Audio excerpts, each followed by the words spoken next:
Hello and welcome to this week's episode of What the Future Career Coaching webinar series for College of Liberal Arts students.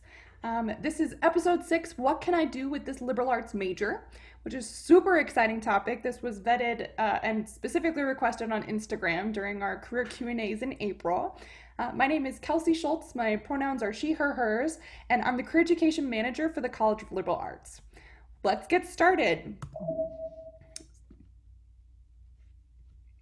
As you all know, these are CSU's principles of community, which we take really seriously, particularly in online environments. So I just wanted to note them.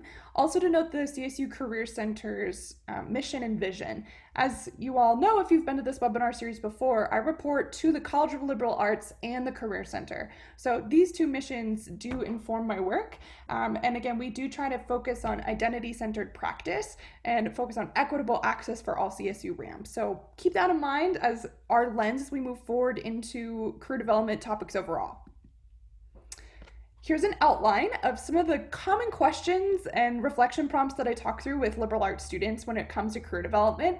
Whether I'm talking to prospective students or current students who are choosing into a major or graduating seniors, or even parents who are a little bit freaked out about liberal arts majors, it's valid based on some of the cultural and social contexts around liberal arts degrees in general. So I thought I'd touch on each of those points, help define what the heck liberal arts is and why it should matter to you, and then just dive into some resources and help you explore what the heck can I do with a major in the liberal arts. Okay, so as I mentioned, this webinar is for folks who are, maybe they're thinking, ooh, do I want to switch my major into CLA or out of CLA? I want you to reflect on these two prompts. So again, if you're already in CLA, what are the top 3 reasons that you chose your major?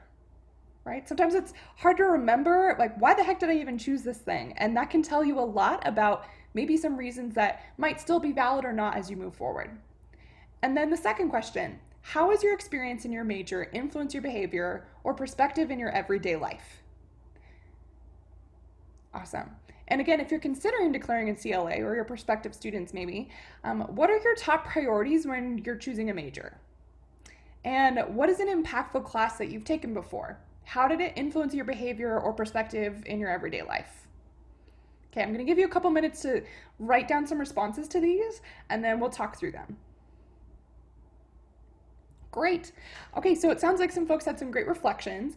Why I asked these questions, right? Why do you all think I asked these questions? Again, reasons that you chose your major often speak to interest. A lot of students are like, well, I thought I could get a good job in that major, or I thought it was interesting, or I have a friend in that class. And there's no invalid reason unless you chose it because you were afraid. And sometimes that's okay too. Maybe you wanted to graduate on time. That's okay. Maybe not all of us are madly in love with our majors. And that doesn't mean there's anything wrong with it. But if you are graduating with a liberal arts degree, and maybe it's not something you wanted, even though that's what you first declared, let's figure out, okay, so what can I do with that then?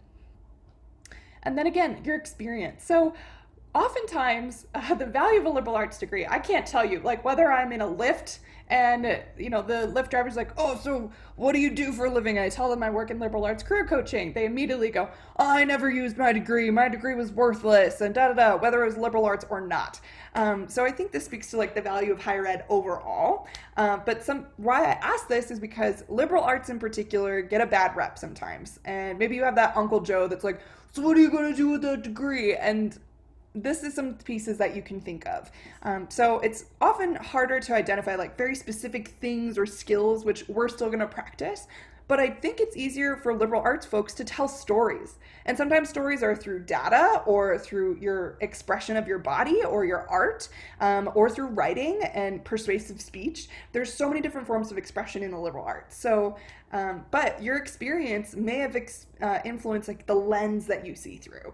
And that's harder to talk about sometimes. But when I help with these prompts, it helps identify specific experiences or things that have changed because of your degree, which is so powerful. That means it mattered. It shaped you into the person that you are, and that is valuable in and of itself. Okay? So I don't think that the value of a liberal arts degree only lies in, this is what I can do as a job. your liberal arts degree shapes who you are as a person. It shapes how you look at the world. What questions do you ask? How versatile can you be? What people do you consider? And that's true as on a large scale. So when we think nationally and internationally, what the heck is liberal arts and how is it defined? There's lots of different definitions. But at the College of Liberal Arts at CSU, this is how it's defined, right? So it's a community of arts, humanities, and social science scholars. And that's typically what defines like what majors and things go into liberal arts. It's different at every institution, but at CSU, this is how it gets focused, right? So what does it mean to be human? How can we look at it from all these different perspectives? And through research and scholarship, add to that body of knowledge and artistry. And again, this is some of the values that are listed for this college. And again, this is echoed in a lot of different spaces. It's not just limited to the liberal arts, but sometimes liberal arts can kind of feel like an ivory tower, right? Like, oh, you know, philosophical people from eons ago just studying these esoteric things that don't really matter or are relevant today. And that's absolutely not true. And the students who are really invested in their majors are often aligned with their values. So it's thinking about what matters in the world, what difference can I make, and what questions can I ask and pay attention to, regardless of the space that I'm in. So again, this is the College of Liberal Arts at CSU. And again, by the numbers. So I'm going to switch screens for a moment to the CLA page, just so if you're like, okay, I'm still not quite sure what liberal arts are at CSU. There's so many different resources here. And again, it's just illustrating at CSU what that means in case you want to know what organization you're a part of. Now, do I think that knowing you're in the College of Liberal Arts is going to change your life? Probably not. I don't think it will. But I do think that it's helpful to realize that you're a part of something bigger, right? So if you're like, what is liberal arts? If you identify with one of these majors or you're exploring these majors at CSU, this is how it's defined. Okay? Awesome. So again, these are all the different majors and programs and departments. So if you're invested in any of these topics, then you might be interested in the liberal arts and you might not even realize it because again, it's so big. This is one of the biggest colleges at CSU. All right, so with all that knowledge and stuff like that of how it's broken down at CSU, let's talk about, okay, but how does that relate to me, right? So oftentimes when I talk to students at CSU, they don't say, I'm in the liberal arts. They say, I'm an economics major or I'm a history major. And that's perfectly fine. Maybe you identify more with your major and department because that's closer to what you experience every day. And that's awesome. So for those of you who are already in the college, I'd love to hear what your major already is so that I can hear more about some of the questions that have come up for you. Great. Okay. And for those of you who are considering choosing, maybe share some of the majors you're thinking about in the college. Great. Awesome. Yeah. And again, psychology is not in the College of Liberal Arts. I know that's a common misconception, but take a look at the website and see where that falls. Okay. So great things that are being brought up. So the decision-making process, what can I do with this liberal arts major? I want you to break that down and say, what do I need in order to answer that question? Is it, oh, I need to know what I can do with it in terms of a career so that way I feel confident choosing this major? Or I'm graduating and I already have this degree. I just need to know what I can do with it so I can translate that to employers. Or maybe it's, I don't know what my interests are at all. And what do I do? So I want you all to answer this poll to talk about which of these 5 needs do you think stands out for you? And you can choose multiple ones, but oftentimes when I sit with students, some of them are like, I actually know already what I want. I just needed the courage to say yes. Or to realize, okay, yes, I like it, but still maybe I need to identify 2 career paths that I could tangibly do with this major. Great, we'll talk about that. Maybe it's for you to gain experience so you can feel more qualified and explore that way. Others need people power. Maybe it's stories or connections so that you're like, I know what opportunity, I just can't get there. And maybe it's because of my major. Great, let's talk to some alumni and build that people power. Maybe it's just some evidence. Statistically, what can I do with this degree? What have other folks done? Or what are skills that employers want and how does that align with a liberal arts degree? And that's a reflection. Maybe it's just some myth busting, which is half of my job. And maybe it's identifying, wait, what skills did I gain or want to gain? What am I curious about? Because most liberal arts students are quite curious and brilliant folks. So we're going to walk through each of these different pieces throughout this webinar. And if there's anything missed, please don't be shy about reaching out. Okay, so let's talk first about what can't you do with this major, right? With a liberal arts major. I'm going to break you all into breakout rooms to talk about these 3 questions. So what are some barriers that you perceive or have actually experienced with your liberal arts degree? What are professions you're not able to do with the bachelor's degree alone? I don't care if it's liberal arts or anything, bachelor's degree in anything. What are you not able to do? And what would it take to become qualified for those professions? Awesome. So there are a lot of barriers that folks experience with a liberal arts degree, and some of them are valid and some of them are less valid. Sometimes barriers are, well, I don't know what I could do with this, or my philosophy degree doesn't have a job title attached to it, so therefore I don't know what options are there. Others are based on social perceptions and narratives. I mean, how many people make fun of liberal arts degrees, right? So that's a thing that some folks experience. I also know students with different identities, particularly from marginalized identities, who have been told by family members or first-gen students who maybe their family never went to college and so they don't know how to talk about their degree, and maybe their family doesn't understand if it's not as tangibly tied to a career. And that's okay. That's really hard. And it takes some skill sets and practice to be able to tell that story. And others, maybe it's you were looking up jobs postings that were targeted at your major and you didn't find anything. And we can talk about the lens of employers and how some of them are looking for that, and maybe some different language that you can use to identify those opportunities without just searching via your major. And then, professions you're not able to do with a bachelor's degree alone. Obviously ones that require professional certification that you can't just get with a bachelor's degree. Maybe, for example, you can't become a mechanic or a doctor or a dentist or a lawyer with just a bachelor's degree. And that's just not limited to the liberal arts. So when you think about what it takes to become qualified for those professions, maybe that does help answer some curriculum questions. For example, maybe for a master's program, you have to have a certain coursework, train or trajectory in order to apply for that. Great, maybe that'll be informing of your minor or some curriculum that you'll do post-grad because you realize that was your interest later. Okay, so just thinking about, okay, it's not a no, it's a what do I need in order to get into that? And when I become informed about that pathway, maybe I don't want to do it, or maybe I do. I just realize what sacrifices or challenges I might face. And that's why I'm here. Because, again, just internalizing I can't do anything is not going to serve you. So my job as a career coach is to empower you to realize that a job search or grad school, they're games. And the game is rigged in different ways, right?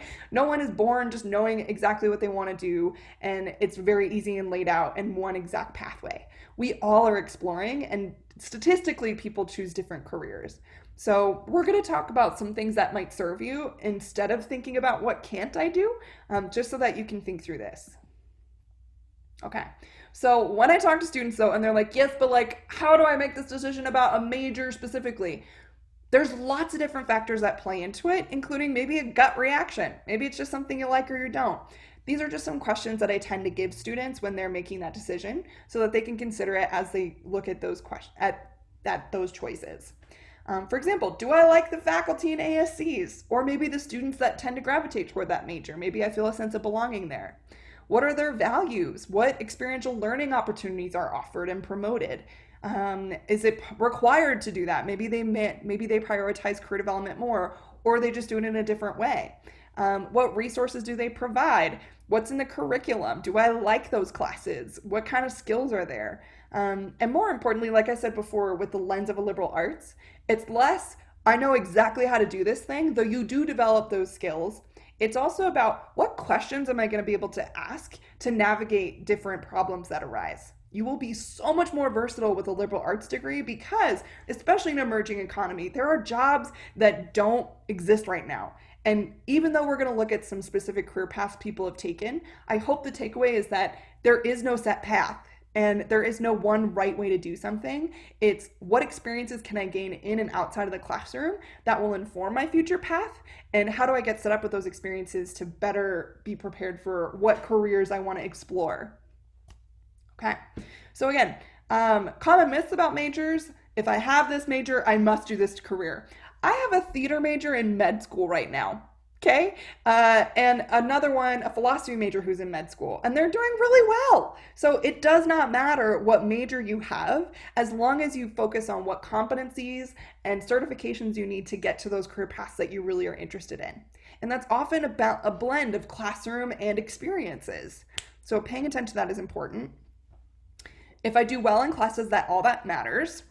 I often talk to first gen students about this in particular. The highest impact on your career, funnily enough, is if you have a GPA of 3.0 or higher, if you have an experience with student employment on CSU's campus, or if you do an internship or experiential learning like a TA or stuff like that, and meeting with a career coach. Those were found to be the most impactful things on how quickly you find post-graduation experience that you're looking for and that's aligned with your interests. What? So just doing well in classes is a big factor, and I'm not telling you to just ditch your finals. I'm telling you this because it's not enough. Okay? So no matter what, your major cannot give you everything when it relates to your future. Your major is a pathway. It will hopefully provide resources, and it can't give you all the things in your future. You have to be taking some initiative in order to seek that out. And not a lot of people know that. So that's why I'm here to tell you, you need to do the initiative and maybe some options for how to do that. Okay.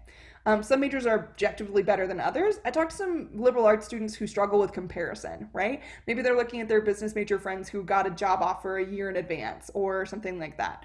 Particularly during COVID, nothing is set in stone. There's a lot of changes in the economy, in the world, and it does not matter what major you have. It doesn't mean that one is objectively better than the other, like you're a better person or more successful. And salary is not the only determining factor in your success. It is important, I know, to many students, and it's not the only factor. So just pay attention to that and check yourself on what those assumptions might be and where they might be coming from. Are they serving you? And lastly, I'm not allowed to change my mind. Boo! Do you know how many careers an average person goes through in their lifetime? Now, it's different generationally, what that looks like, depending on the economy and what age folks are. But this is something that you are absolutely allowed to do. It's okay to change your mind. And maybe you get into your major and love it. Maybe you get into it and you hate it. It doesn't mean you have to do a career in that major. And we'll talk about what that looks like. Okay, so I just wanted to show some statistics. This is from the American Academy of Arts and Sciences, who did this annual report, and they wanted to look at the state of humanities in 2018.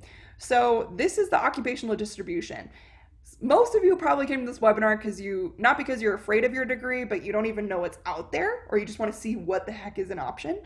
So I thought this chart might be helpful. So again, I'll list them briefly, but these are what we call career clusters or industries. And it's a good idea to have an idea of what some of those might be so you can check out some of your interests and see maybe where you might want to explore careers. So on the left-hand side, you'll see occupational distribution of humanities bachelor's degree holders. And they're in everything, right? That's the point. It's what can't I do with this degree?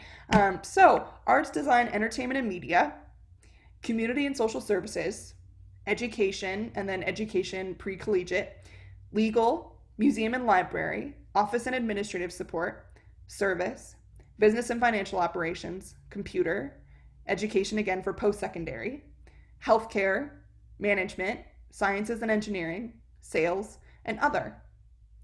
Yeah, and there's a million other ways to talk about humanities and industries as well, but I just thought this was a good snapshot of like, here's all these things you could do because there are tangible people who are in it. Right? Now, some things might be more or less common, maybe based on their interests or what access to those resources they had. There's no judgment into what you go into, and someone's personal decision is valid. But it's important to pay attention to this data and be like, ooh, here's some distribution. If you want objective data, here you go. And then another thing I talk to students that's an important factor in their decision is, but am I going to get a job that I'm satisfied with? Is it going to be fulfilling? Am I going to make a difference? So this is, again, bachelor's degree holders indicating that they are very or somewhat satisfied with their job based on their years and experience and all that other good stuff. So what they found is that, now again, not on this chart, but in other statistics on this report, which I encourage you to check out, the folks who are least satisfied based on their benefits and a higher rate of unemployment, just slightly higher though, and that they worry more about money, although objectively they still made a similar salary, were art majors. So that's something to pay attention to. But again, it was only slightly, and it's not as bad as you might think given the rap that they get in media and movies and things like that. So with this in mind, look at all these majors. They all seem pretty satisfied. The folks who were most satisfied tended to be in healthcare and education. So that doesn't mean that you won't be satisfied. It's just slightly more satisfaction and alignment with major in those degrees. But something that's relatively similar across all bachelor's fields was job security, ideal location, and opportunities for advancement. So although there is an initial gap in salary, about $10,000 to $30,000 less in humanities degrees for entry-level jobs, and that's for students who are just graduating. So there is that gap, but that's for their first position. Humanities majors tend to statistically they grow a lot faster in leadership positions, so they advance quickly, and they close the gap more quickly than in other industries. So I think the reason for that is that they're quite versatile. They know how to learn. They're lifelong learners. They're very curious. And once you learn the on-the-job skills, which anybody could train you in, you advance very quickly. So again, this notion that there's a starving artist or everybody works at Starbucks is just not true. It's not true. They catch up over time. They quickly advance into different pieces. And I think another reason that they cited in the article that humanities majors tend to be more successful actually over the lifespan of their career is because they're open to a variety of professions. Now that causes a lot of uncertainty, which is why I have a job, causes a lot of uncertainty in students who are first coming out, but that's something to pay attention to. That doesn't mean that the longevity of their degree isn't there. And they're open to pursuing lots of paths, which means more opportunities for advancement, which is awesome. Okay, so again, another thing I get asked about often is, what about med school or law school?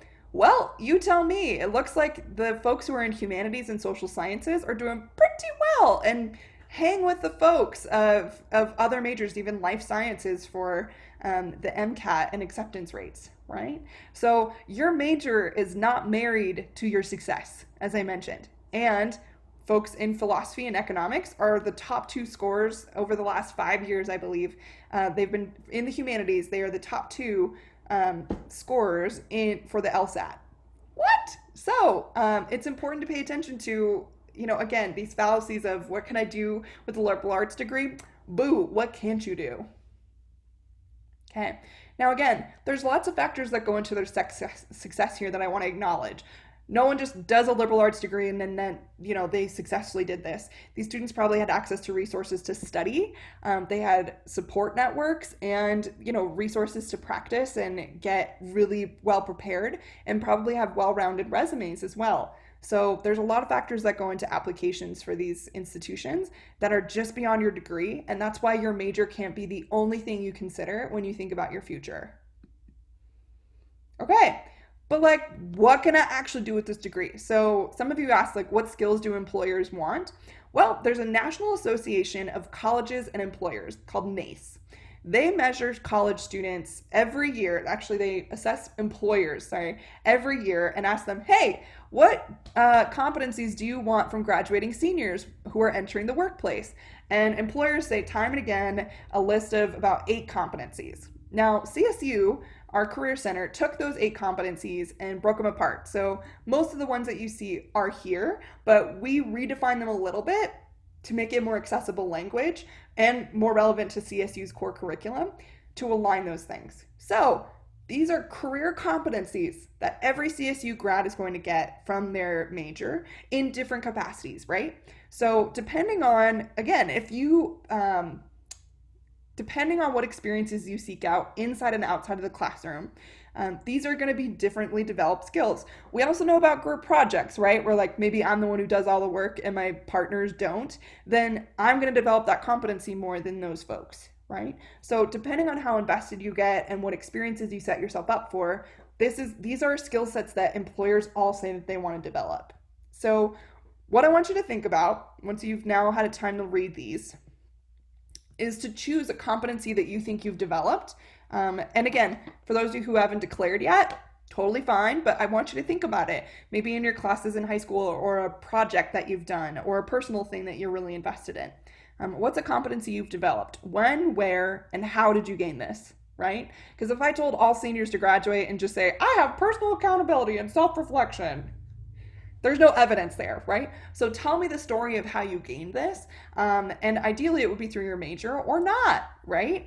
And then choose a competency you're excited to gain. Because let me tell you what, if any of you graduate and you're like, but I don't have that skill, that's not what an employer or a grad school needs to hear. What they need to hear is, hey, I think that this skill is important. I see how it's relevant in this field, and I'm excited to gain it.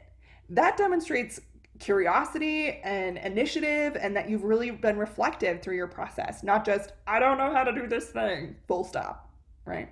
So pay attention to that piece and write down your responses to those two questions. I want you to choose at least 2 competencies for each question. Okay, so now that you've done that, for the second piece where it says a competency you're excited to gain, if you're a first year or a graduating senior, I do not care. I want you to write down, cool, what's an action plan for how you can build that, right? What semester do you think you'll pursue that experience? Maybe if you're graduating, how can you seek out personal projects or networking to get exposure to that competency and build it, right? And what's a timeline for making that happen? Cool.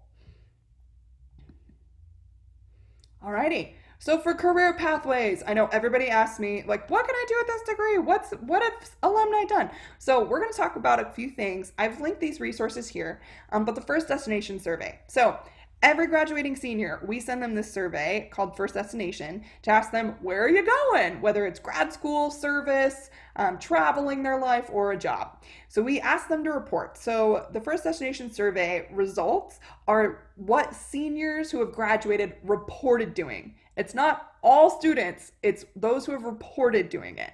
So we'll take a look at those results in a moment so you can just be like, oh, here's some more industries and things that folks are into. If you want to learn more, feel free to reach out to me. We collect this every year.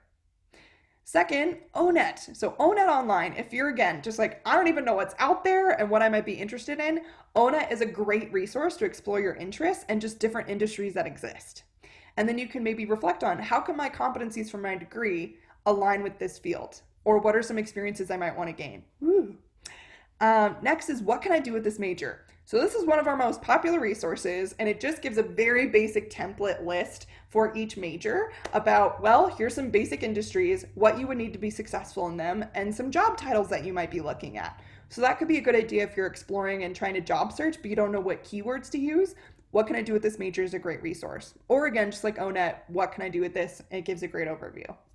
And lastly, Handshake. So on Handshake, this is, again, the resource where employers who want to hire Colorado State University students and alum post jobs and internships.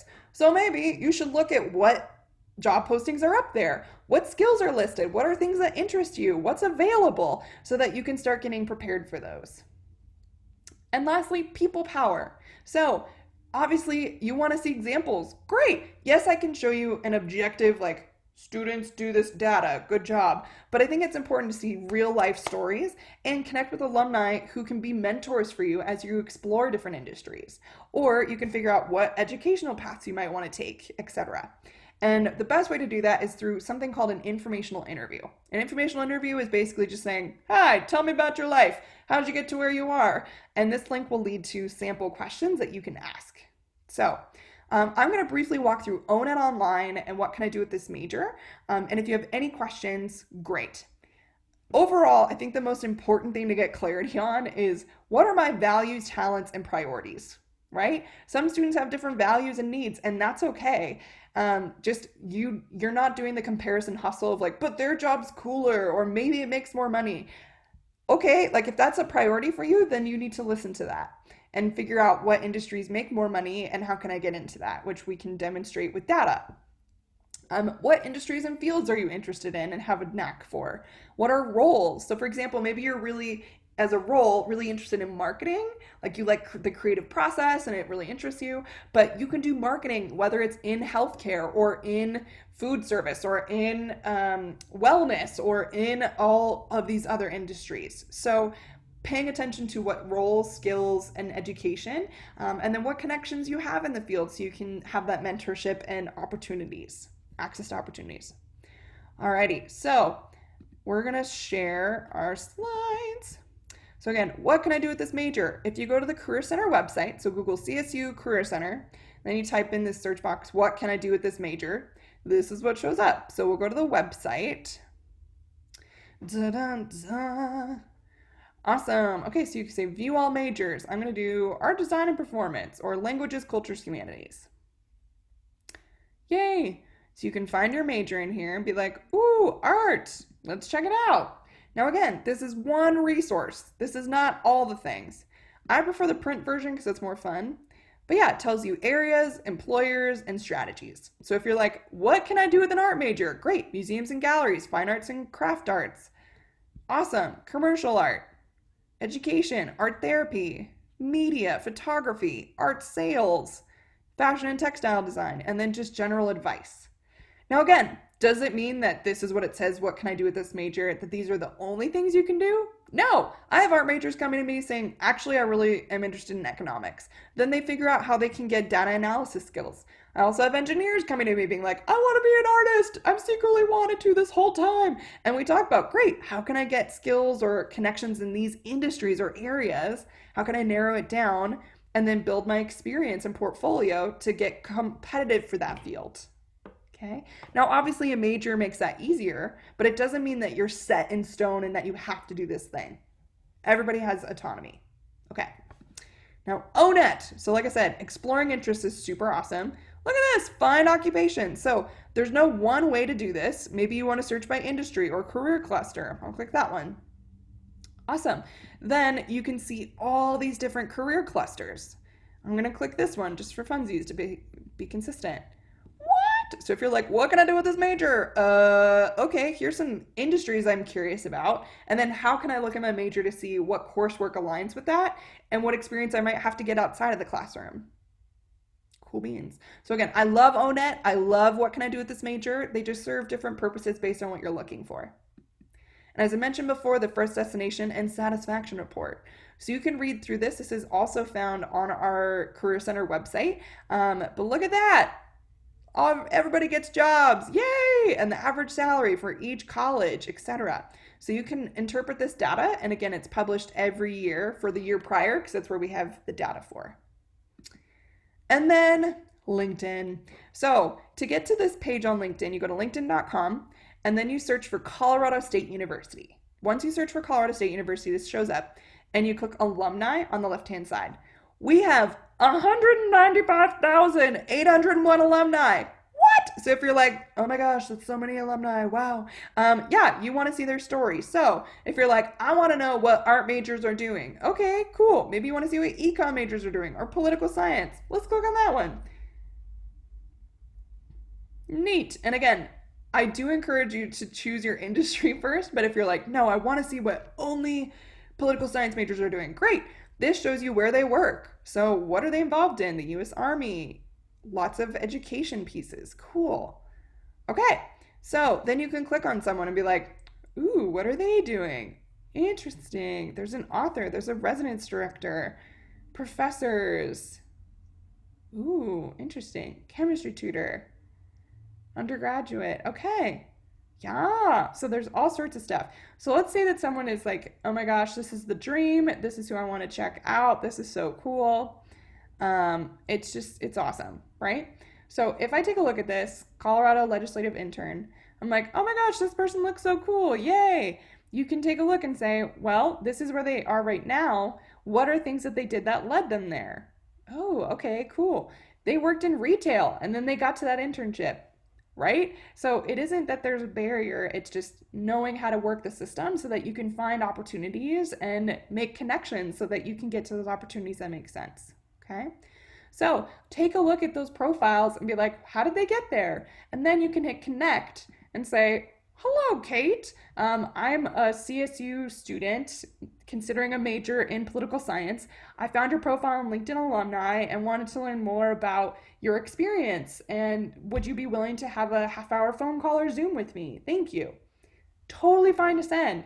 This person may never get back to you, but that's why it's important to reach out to a few alum and explore those interests. Okay, so with all that being said,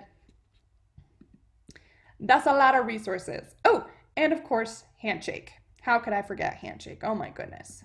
So going back here, we'll go to the Career Center website. So again, CSU Career Center, you can just Google it, or call it career.collegestate.edu. And if you go to jobs, where it says jobs, very helpful, click on jobs. Ooh, interesting. All this great resources. Also, you can search Handshake, right? Okay, so we are going to Handshake. And again, this is where employers who want to hire CSU students and alumni post jobs and internships. So it's a good place to start your jobs or internship search no matter what. This is what a student profile looks like, my bad. So if I want a job, I go to jobs, right? Jobby jobs. And then maybe you search by your major, or again, more relevantly, search by your interests. All of you who are in the liberal arts have had to find articles for a paper, right? This is the same thing. You're using different keywords, getting creative, and not giving up, right? So if you do only search by major, go for it, see what comes up. But also don't be shy about using random keywords based on the reflection questions I prompted you with about what are skills or what are interests or industries, etc., all that good stuff. So make sure you get creative and don't just get stuck on major, because employers aren't necessarily just hiring for major. They might not realize that they're not, but they just want to know that you're competent and can do the job. That's what stands out to them, that you can tell a good story about your experience and that you have experience, right? That you have a meaningful connection with them. So that's why it's important to practice interviewing and resumes and cover letters, and that's why we have a million resources for that. So with that in mind, my last question for you. I want you to do some fear busting and courage building, okay? I want you to identify what was another time in your life when you had to make a life decision or a major decision, okay? How did you approach it? What did you learn? Because here's some fun facts. You have a 100% survival rate for everything you've gone through so far. And a lot of students that are afraid of making a decision are afraid of failing or doing something wrong. Like, what if I choose this career and I hate it? Okay, so then what do we do, right? We're gonna problem solve in the moment, and you are capable of doing that, right? You are capable of coming back, changing your mind, and you can make a thoughtful, informed decision by using some of these tools and trusting your instincts. That's okay. There's no one path. Everyone is doing the best they can with what they know right now. That's probably what you were doing when you last made a decision. And if it didn't go well, that sucks. Everyone is going to have failure in their lives at some point. And choosing a liberal arts degree in and of itself is not a failure. But if it is one in your eyes, or if you've experienced other setbacks, or you're struggling because you're trying to apply to jobs right now in COVID and you're experiencing some barriers, please reach out to us. Let's make sure that your presentation materials are on point. Let's make sure that you're applying for things that actually resonate with you. And knowing where to find those things and if they're available is important. It's not just you, it's also the landscape. And as I said, I am available. So for those of you who are graduating, I'm available for you. You have access to me for an entire year after you graduate. I'm not going anywhere. So if you want to have an appointment, whether it's Zoom or later in person, you absolutely are welcome to do that. For those of you who are still at CSU, come hang out with me. I'm here all summer too. So it's not like I'm going anywhere, folks. I work year round. But these are some things we can offer as well in our drop-ins. During the summer, it will be on Tuesdays and Thursdays, but we will promote that as well in the newsletter. So if you have any questions, check that out. So action planning. The last thing, what am I going to do? That was so much information. What can I do with this major? If you come to me after coming to this webinar and say, I have no idea, then we still got some problems, right? So here's some things that I have as ideas, but I want to know what you're going to do by Sunday for your career development. 2 resources mentioned today. I want you to check them out and identify 2 career paths that you'll explore. Why are they interesting to you? Why do you think they're cool? What do you need to get developed for that? What are things that you've already have that would be applicable? And what's an alumni in the field you can learn from? You can attend a drop-in, update your resume or LinkedIn to do those connections, connect with LinkedIn for informational interviews, or, I didn't mention this before, but if you're still just exploring and figuring out what can I do with my life, slash, all that good stuff, keep a Sparks of Joy journal, right? So Marie Kondo, big fan, I'm gonna bring her up in every webinar. She talks about Sparks of Joy, and a Sparks of Joy journal is those moments that spark joy for you. Like in the moment, what were you doing? Who are you with? And why do you think it sparked joy for you? Because those little illustrations and reflections can help illuminate your interests and talents. Maybe it'll help you brainstorm some keywords for a job search, which is super helpful. Here's some citations. I encourage you to check them out if you think this would be helpful for you. And then any questions or feedback. So I will be here next week for our episode 7, which is designing your life, making a plan. So if you have any questions about this, or you're like, okay, this was helpful, but I want to imagine 3 possible lives for myself and what I could do, great. Come on in, hang out with us, and we'll be celebrating the graduating class of 2020. But thank you all for watching. If you have any questions, my information is here. Do not be shy about reaching out, and you can also make an appointment with me on Handshake. Thanks so much.